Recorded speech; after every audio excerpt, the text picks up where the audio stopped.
So good morning, everyone, and welcome to Conquer the Clutter for March the 15th. Today, our topic is the power, the healing power of imagery, all right? And imagery isn't pretending. In this case, imagery is the ability to recollect as clearly as possible what was the most likely context of maybe a memory we have, or a sensation we have, or a thought we have. All right. So you'll have to bear with me with this darn mouse. It's jumpy, and I may have to go back and forth, and Braden may have a great deal of editing to do. So I want to start this morning off, though, with a brief outline of what we're going to be doing on the March 28th workshop, all right, just so that everybody knows. And I have 16 people who have said they want to attend, but haven't actually confirmed. So if you're one of those people, do it now. Take a second, send me a confirmation so that I know how many people I'm preparing for. And on top of that, know that whatever donation you are in good conscience able to make is acceptable. All right. So don't be embarrassed if you think, oh, that's not the point here. And whatever you can donate will go to the good cause of the equipment for the neonatal unit at Bwindi Community Hospital. So that said, here is what I'm planning to do. We are not going to dive deeply into any one of these headings, but we are going to cover at a minimum the intro level plus a bit. The reason for that is I don't want to trigger anyone with a deep memory or a deep experience that they happen to go to, and then I'm not there to help them back off the ledge. All right, that would be irresponsible. But what I want to do is awaken your awareness that this actually is a viable tool. And maybe later on, when I do the in-depth workshop over quite a number of weeks, maybe you will be able to benefit at a behavioral level, at a hold on to it and incorporate it level. This is going to be giving you an experience of each of these headings. All right. So we're going to be we've talked a lot about the neurochemistry of the brain, okay, the whole electrical system and the chemical system. We're not going to rehash that, but what we are going to do is a small piece on taking care of our brain. Why? So that we're driving the bus a lot more in being able to not control, but seriously influence our thought options. Because our thought options, what we allow to come into our brain, stay there and rummage around a little, very much affects our choice options. All right, don't think that it doesn't, it does. The next thing we're going to talk about is self-care. We're not talking about be good. Well, we are talking about be good to yourself, but we're not talking about the traditional self-care. We're talking about how to use and access comforting imagery for difficult times. So basically, that topic, that heading is about how at a behavioral level to pull yourself out of a spin when you feel it starting, not when you're in the midst of it, like you're caught in the vortex. All right. The next heading we're going to do a little work on is healing the inner dialogue. And that is, once that self-imagery, whatever an intrusive thought, a smell, smells are very powerful, kind of, or something, we use the term triggers us, how to engage a dialogue with yourself that heals you, that keeps you from going down the hill. Also, in that process, how do you learn to disconnect from a memory that is an actual memory or a perceived, well, I think that, and I'm starting to have, the fog is starting to clear a bit. I think that actually was a real event. That, depending on what it is, know that we automatically have a negative bias. All right. And that's a self-protecting mechanism that is, I believe, pretty much inherent in most of us, but that can get out of hand. That can feel like quicksand. All right. It's a good thing. It's sort of a good thing to have your antenna wired for, but that is not the only message you should be picking up. And so if that happens, do you learn in a healthy way, not avoidance, not ignoring it, but in a healthy, productive way? How do you disconnect from it?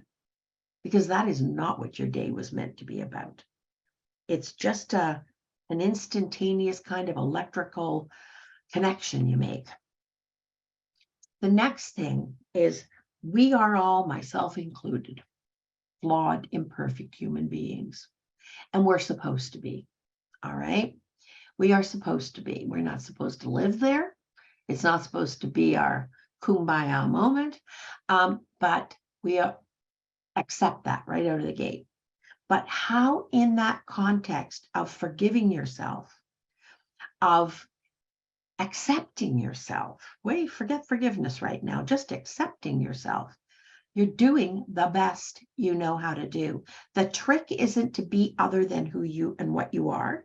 The trick is to increase your skill set so that your knowledge base first, which is what this workshop's about, and then using the knowledge base, how to actually pull yourself out and treat yourself with self-respect. All right. That's not just an ethereal concept. That is behaviorally, attitudinally. How do you maintain your self-respect when you are just even in the middle of the worst day of your life and you're not handling it terribly well? All right. All right. It's one thing to say that at our worst moments, we deserve to be treated with dignity and respect and compassion. That's all well and good to say, but it's just talk if we don't learn how to set that limit for ourselves and then enforce it. All right, protect ourselves from the judgment and punishment of others, and worse yet, the judgment and punishment we give ourselves. The last segment we're going to deal with on the 26th is, okay, all that's well and good, but now how do we put that together?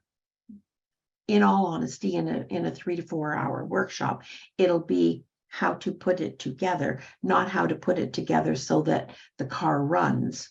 All right. Long term, how do we start to create a new future for ourselves instead of repeating the past, instead of being susceptible to, oh, here we are again, didn't like it the last time, and am discouraged and overwhelmed and don't know how to get to the hill. I'm back in the valley, all right, with the mud. All right, how do we create a new future? Okay, so that's enough about the 26th workshop.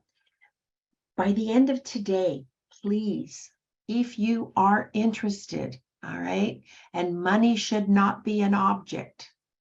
If you're interested, the 26th from 1 until 4, we may run over a little bit, truth be told. Are you interested in that workshop? You send me a confirmation, and then we will pick it up from there. Okay, at least I'll know how many people I am I'm preparing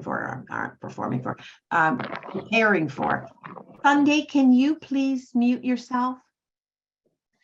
Elaine, Yeah. this is Anne. I just wanted to find out again where, which email we send the confirmation and what we put on the check if we're going to Okay. attend. Oh, that's a good point. So a check is acceptable, particularly in the United States. Make the check payable, though, to Birchall Consulting so that I can put it in the correct Bwindi account. Birchall Consulting and Associates. You don't even need that. You just need Birchall Consulting. Okay. It can't be Elaine Birchall because that's a personal fund. And I don't have the Bwindi account set up under a person. I thought that kind of would be a conflict of interest if it was in my name personally. All right. And a check is fine if that's the best you can do. My first choice for you, if you're not from the US, because it's not possible, cross border, would be an e-transfer because there are no fees. All right. The PayPal is a last choice because there are lots of fees. And when you're sending whatever, I don't care if it's $20, I don't care if it's $200, whatever it is, all right, could you please look at whatever the exchange rate is currently and see if there's any way even if you have to offer a little less to do it realistically, can you add the exchange rate to it so that when I take those funds, I don't have a huge drop? I know what I've got, and I know that the exchange rate is built into that. All right. If you could, and you can go on any website and find what the exchange rate is. It varies, I know, but we're just trying to ballpark it. Okay. And so this can be, you're saying through PayPal, we can do it that way. You can do it through PayPal, but if you do it through PayPal, Ann, cross from even within Canada, okay, Canadian to Canadian funds, it's 2.9% plus a 30-cent transaction fee. Well, that's a huge chunk. All right. The more you donate, the more it's going to PayPal. And from the States, it's 3.9%. Wow. Plus, okay. So that's why we took PayPal as an absolute last resort. If you don't have any other way, all right, I'm even prepared if you tell me how much you're going to donate and you have to order checks. That's not the issue. I trust you. It's if we can avoid the fees, and if you are not donating in American funds, because all of these transactions I'm going to have to be engaging in are American funds, even in China. All right. Isn't that a contradiction? How ironic is that? Okay, just thought of that. Braden, please delete that. Okay. So if it's Canadian, you have a number of options. You can send me a check or to Birchall Consulting, or you can e-transfer. Or if there's any other way you have to send those funds that doesn't involve PayPal. All right. If at all possible. Okay, we're going to start now. So today we're going to be doing a small imagery exercise. Why? So that you can have the experience of trying to imagine actually being nurtured by someone that you consider your ideal caregiver. All right. Question is, who were they? So think right now, who were they most likely to be? And what did they do that was particularly nurturing? That's important because if you perceived it as a nurturing experience, somehow it got translated into meeting your unique needs. Not all care we get, even though the person intends it to be nurturing. As a child, an infant, a child, an adult, all right, not all of it is a warm fuzzy. If we're sending people care, but it's according to our needs, our unique concepts of what should be nurturing, it's not always experienced as nurturing. All right. So somehow that person or people got it right. They knew you even as an infant well enough to know that, you like to have your back rubbed when you burped rather than being patted, and you feel like you're in some kind of a storm. All right. Some babies don't like to be bounced. Some babies like to be rocked.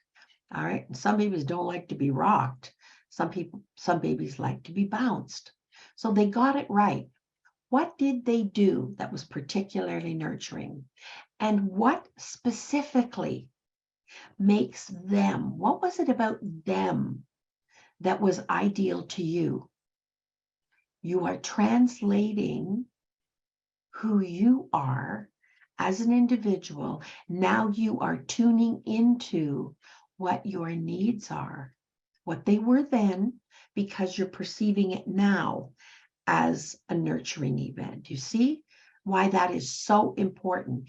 It isn't just looking at a picture that's a warm fuzzy. It's kind of translating who you are, what you need, and what resonates with you as a unique individual that comes across and actually effectively nurtures you. All right. The reason this is so important to do is that it mimics when you nail those 3 components that I just asked you to really concentrate on through your own eyes. It mimics that experience, that retrieved composition, all right, mimics a healthy attachment experience. Now, I could sit here and tell you what should be, what could be the options. Just noise.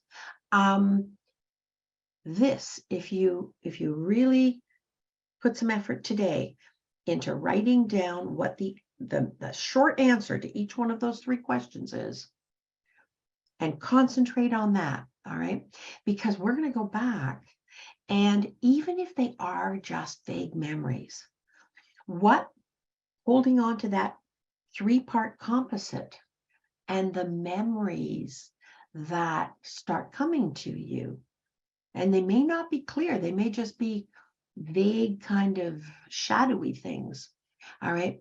That allows us to begin to independently, this imagery, to self-parent ourselves. There is no one on the face of this earth, no matter how good your parents were, no matter how not good your parents were, all right? There is no one who doesn't have to self-parent to some degree on some issue. Fact is, our parents aren't us. They don't have the same needs as us, even if they have our best interest at heart. And parents get it wrong sometimes, all right? Those are the areas where we need to pick up the ball and run with it. We need to self-parent ourselves. How do we do that? We do it through self-nurturing experiences. And those self-nurturing experiences come to us in the forms of something vague like sensations, all right? Thoughts. And I'm not talking, and even a positive thought can be an intrusive thought, all right? Which sometimes, quite often actually, are retrieved from the past involuntarily. Why? Muscles have memories, all right? Even when we're not paying attention. Now, when we retrieve them from the past,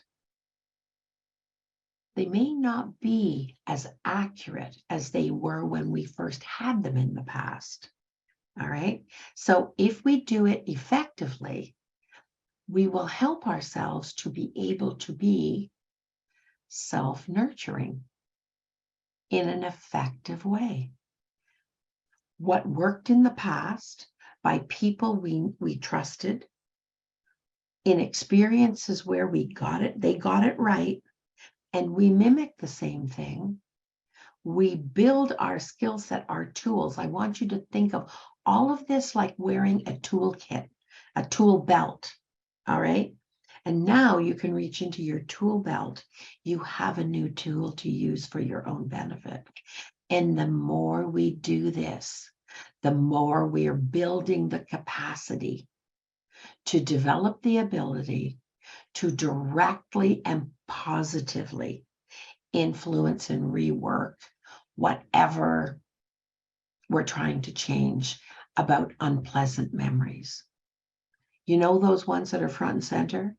You know, those ones that have no problem coming into the stark relief when we get hooked by the committee and the voices on the committee. You know the ones, okay?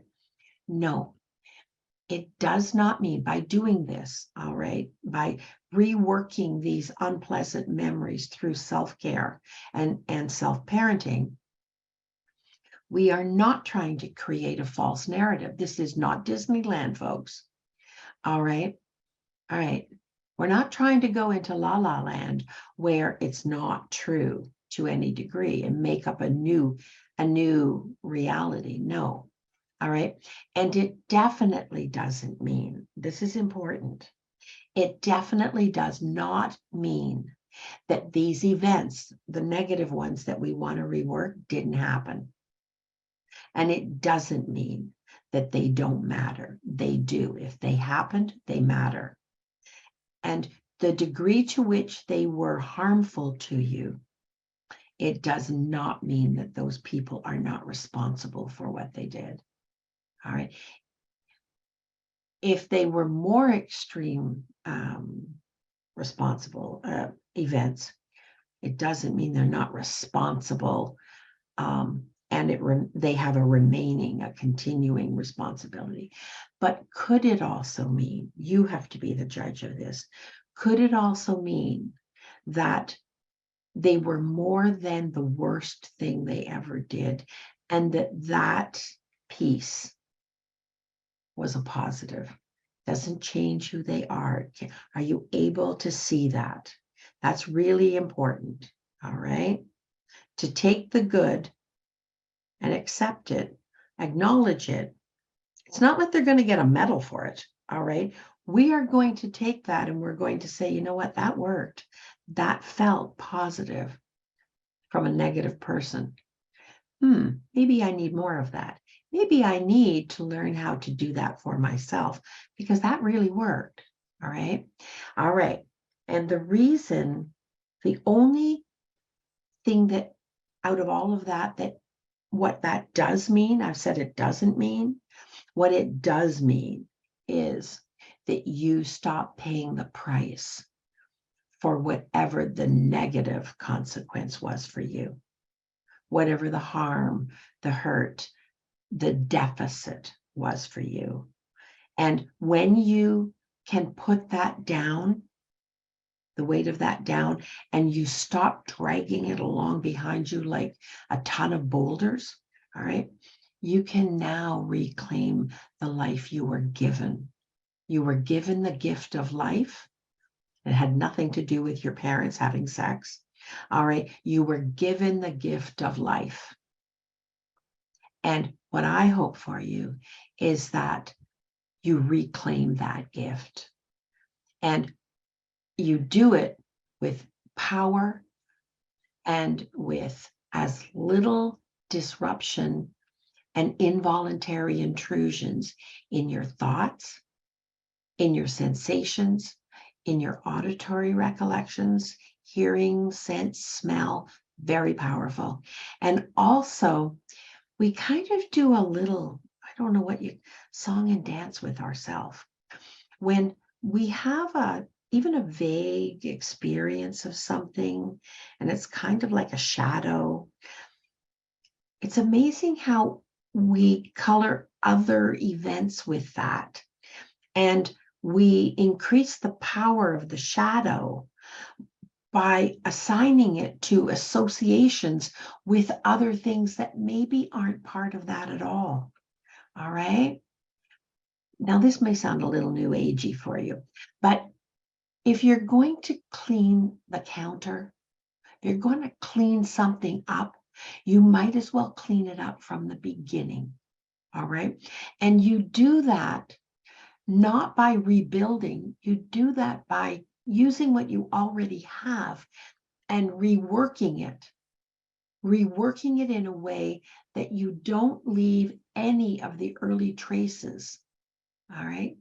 You kind of wipe that counter clean from one end to the other. So let me read you the exercise. I do have to read it, and I do have to acknowledge this is from the book we're going to be using. This one.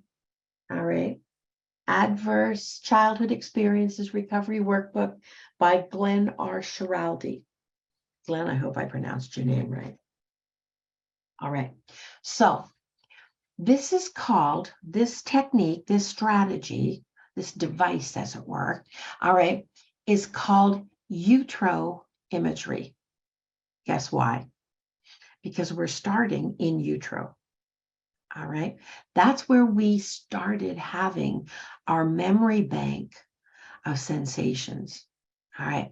So what I'm going to ask you to do, if you feel safe, all right, is I'm going to ask you to imagine that, let me get myself, you're actually doing this, that you are where physically you need to be, which might take some imagining, okay?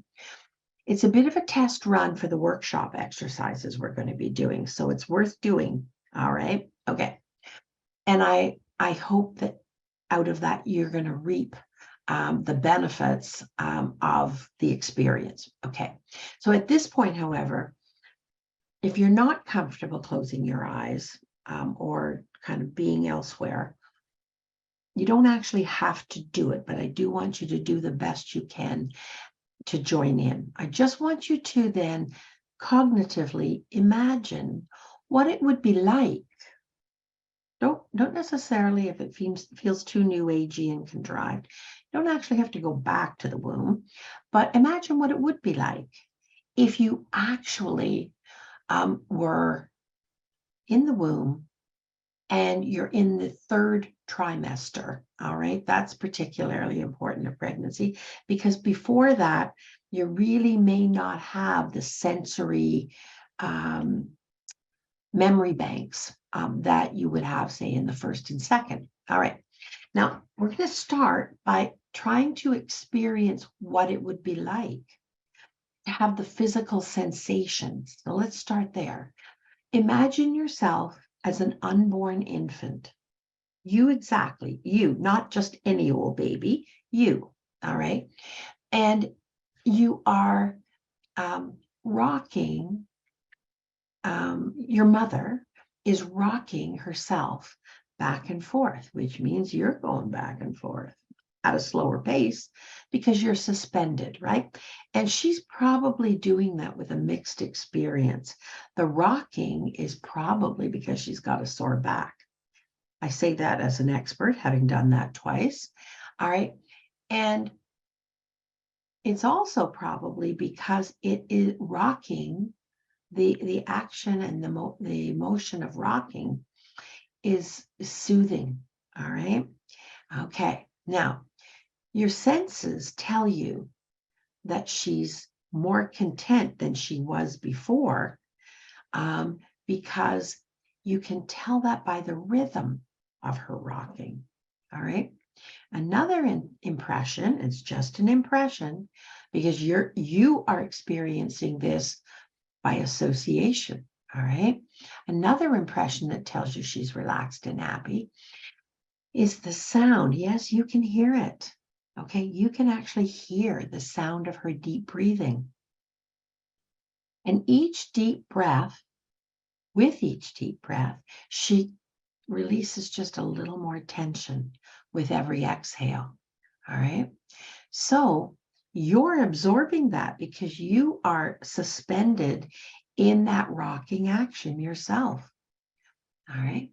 And you, unlike her, you are experiencing it at a muscular level because as the fluid in the womb is suspending you, you're getting little bits of pressure on different parts of your body as you rock with her.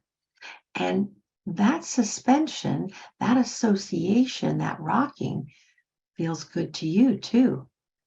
Now, it may also be that you're absorbing other muscular level as she contracts or as she stands, as she sits, as she moves, as she catches herself on the outward swing of that rocking at a muscular level by association.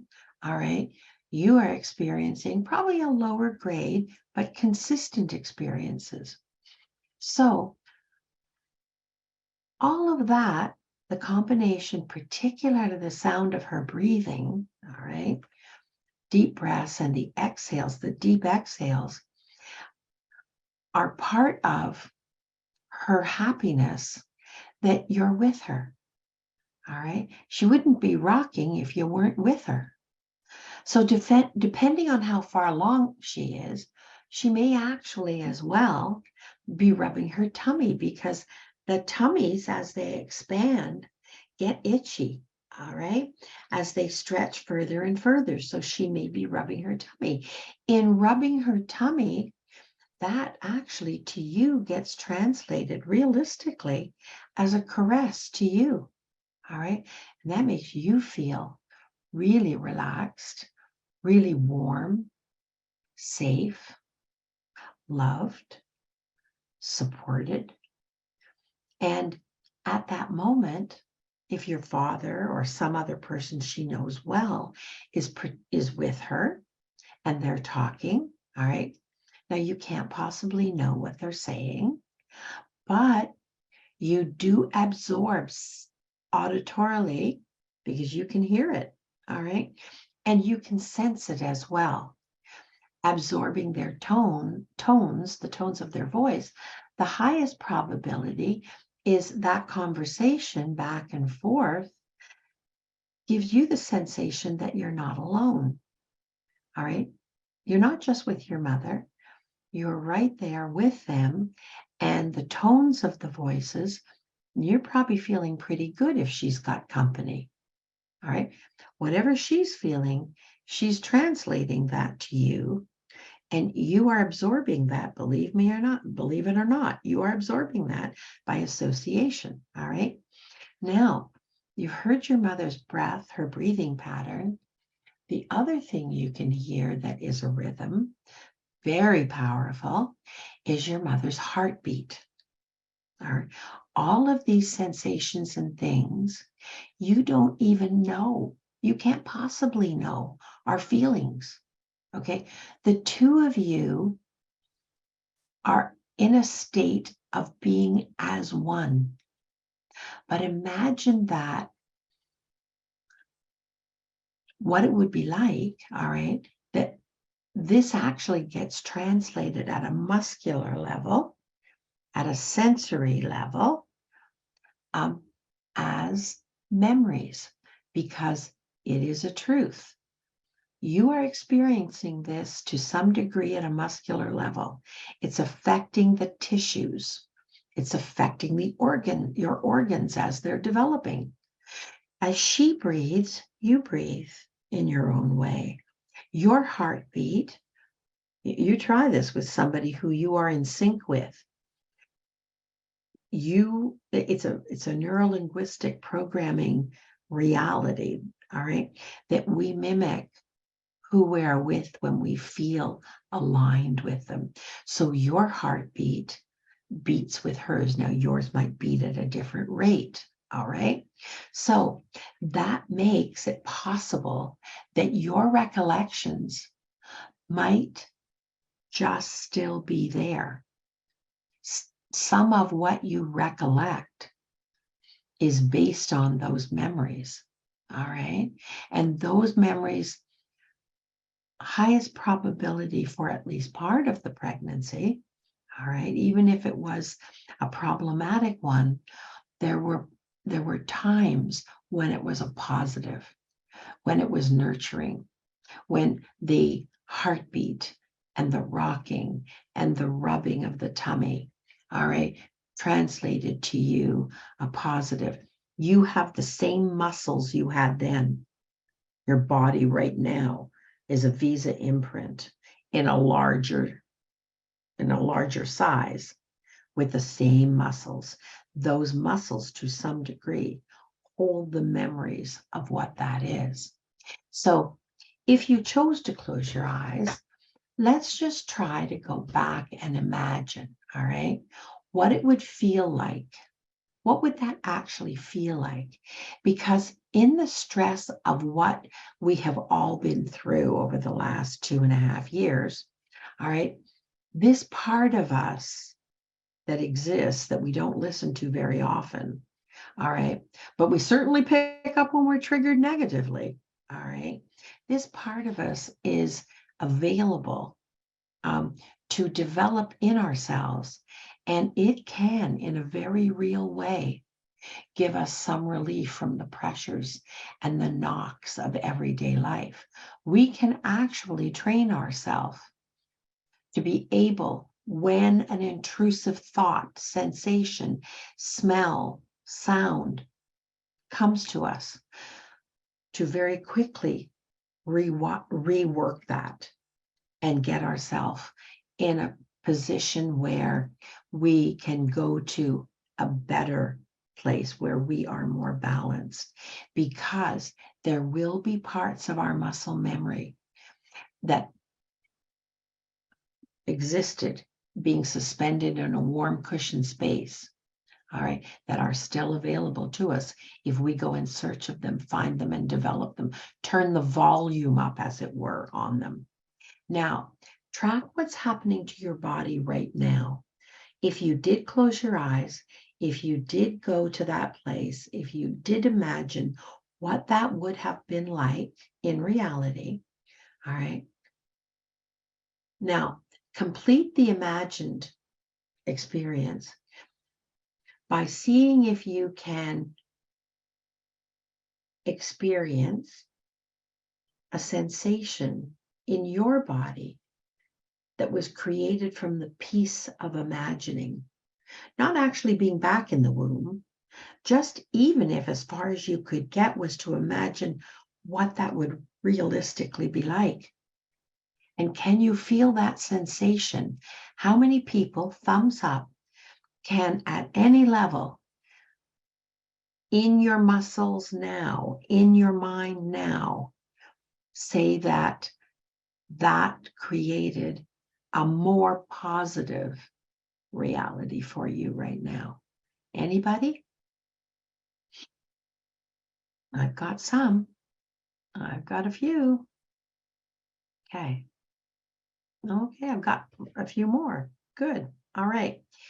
Practice it. All right. Because without having to make a big effort to remember, imagery will actually allow us to scan the likelihood of those past experiences, whether they're positive or negative, and figure out at a sensory level, at a muscular level, all right, at an impression level, what they actually were like for us.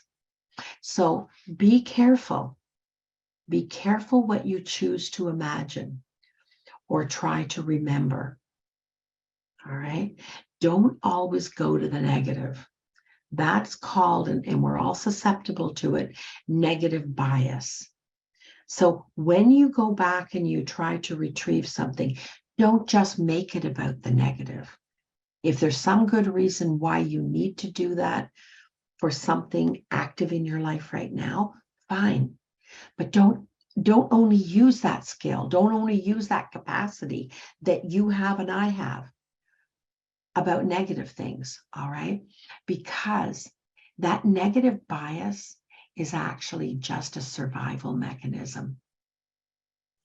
That we have inherently to avoid risk, to avoid danger, but it is just a survival mechanism, all right? The problem is when we use that as a default or we overuse it where it's not necessary and it's not appropriate, all it's going to do is keep the positive and comforting in mind unavailable because it keeps us in a survival mentality. Can you see that? All right. It is not good self-care to specialize in hauling out the negative bias of something. All right. If I just keep the positive and comforting in mind, all right, I will be less susceptible to interpreting it as not there or not somehow as useful to me or as necessary to me. All right. And if I always go first and foremost to what's wrong with this, all right, that negative bias, what I'm actually doing is I am habituating seeing the next events negatively. I'm only looking for the negative. So just even in me saying that, did anybody feel like, oh, the tone of this podcast has changed? That doesn't feel as good. I'm tense. I'm a little more tense. I'm a little more, anybody? That's because I have a lovely voice. Thank you. Joking. But it will. That's what will happen. Don't only let yourself have the positive sensation in memory. All right. After you make sure that the clearinghouse is, there's nothing wrong with you that's going to be harmful or whatever. Don't always just look for the negative. In every single situation that I can imagine, and that's ever happened in my 75 years of life, almost 75 years of life, there has, at the time that there was a negative, there was also a positive. They were not necessarily in equal parts. I grant you that. But this will sustain you more. All right. Even this, negative up, positive down, that will sustain you more because you can only work from the positive. The negative is a deficit. It's a thing that isn't there. And your life is worth more. My life is worth more than to treat it like an insurance policy. All right. A real and retrieved imaginary experiences will create a space for peace. And we all need peace in every day. Can't be every part of every day, for sure. But peace is the foundation for progress. How well do you work when you are in a really negative mindset? The only time that works, okay, is when some event in life, in a serious, punitive way, a scary way, is like the stick. You've got a deadline, it's looming, and there's going to be a serious, negative, horrible consequence if you don't. That also is no way to live. If you learn and practice imagery, all right, that will give you a new tool in your toolkit. And you have positive experiences to draw on, all right?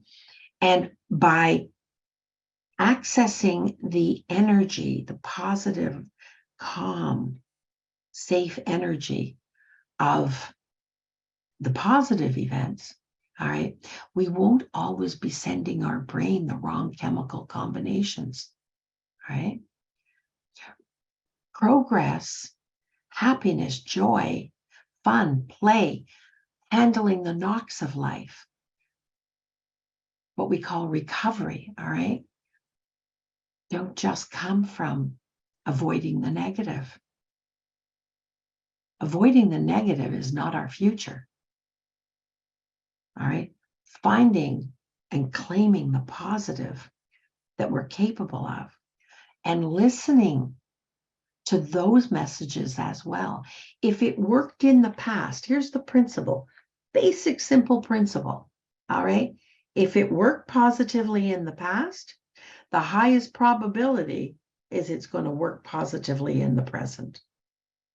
I want to be paying attention to what were the component parts of any experience, whether it's an interaction with some people, specific people, the kinds of things they say, the kinds of things they don't say, what they do for us, that really resonates, that we want to have a library of. Or in fact, we want to have a stash of that. And even if it doesn't happen every moment of every day, the fact it did happen and we experienced it, we can, in a meditative way, go back and retrieve that and bring ourselves back to some semblance of a level that was that energy. If it happened, it belongs to us. Go find it and claim it. All right? Every time you have the yeah, but moment that happened, yeah, but what about this? Yeah, but never fixed anything. Go back to a positive experience and ask yourself, what were the essential component parts of that? That for me as an individual, my takeaway is that was a positive. What were they? Oh, okay, Kelly, I can see right now they are Stouffer giving you a kiss. A very intuitive dog. Whatever they are. All right. And they don't have to be from people. My goodness. My dogs are, well, they're comics, but they are a tremendous sense of positive energy. Doesn't any living thing. My garden is. All right. Right now, take out your pen and paper. Take out your pen and paper, and I want you to write two people, first names of two people who are usually in the main, all right, much more positive for you. It's not that they're always telling you you're wonderful. It's that it's a positive experience. I learned from that. And it wasn't by being smacked or punished. All right. What are those two names? Now I want you to write down one experience in the last 3 days that in the balance was a fair bit more positive than it was negative. And if you don't have one experience in the last 3 days, we seriously need to talk. All right? Because you're running on a deficit. Okay, now that I hope you've got that one experience. Now I want you to write down 3 elements of that experience that makes it positive for you. I want you to translate it into who you are as an individual. What made it a positive?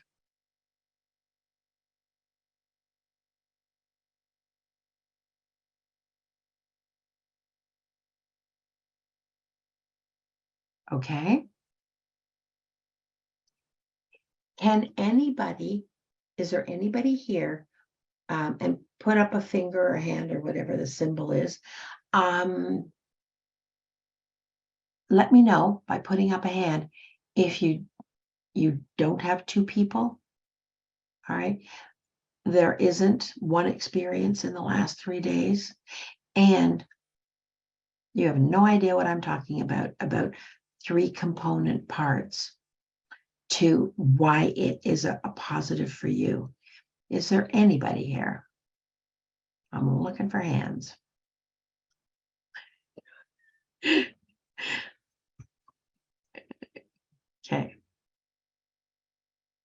If there is anybody here and you just don't want to put your hand up, what I want you to do, okay, what I want you to do is I want you to track that for the next week. Now that you know those 3 parts are the 3 essential parts of retaining the realization that you have positives in your life. And I want you, every time you meet somebody, and you not new, but every time you interact with someone, I want you to ask yourself, you don't have to tell them, is this person a positive in my life? And if they are, what is it about this person and how they react to me, how they treat me, how they interact with me that feels like a positive, is a positive most of the time. All right, most of the time. And then I want you to ask yourself the third question. The third question is about you, and that's all you have control over. All right. The third question is, what is it about me that this person's behavior, attitude, whatever it is, I translate as positive? Now you're learning about yourself. You're learning about your needs without even asking yourself. How many people are willing, and I want all the hands to go up. All right. How many people here are willing to do that for the next week? Do you know where you could just put your hand up this way. You don't have to use the little hand down there. Okay. Okay. Good. All right. So, let me have a look. If we don't develop the ability to have a direct way to kind of put an order in with ourselves for, I need a little reset here.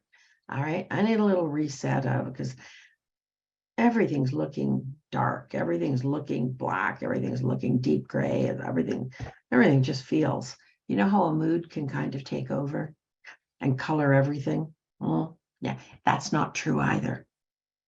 That's not true either. Because at the same time, I promise you, at the worst times, there is a positive, a positive that's happening at the same time. This is not Disneyland. I'm not talking about ignoring the negative. I'm just saying, if you use a brush and you paint everything black, you've got no toehold. You've got nothing to draw on to sustain yourself and to hold on to that, to pull yourself back up. That's why it's so important. And today, tomorrow, the next day, every one of us, there are going to be things that are lobbed in on us. All right. There are, that's life.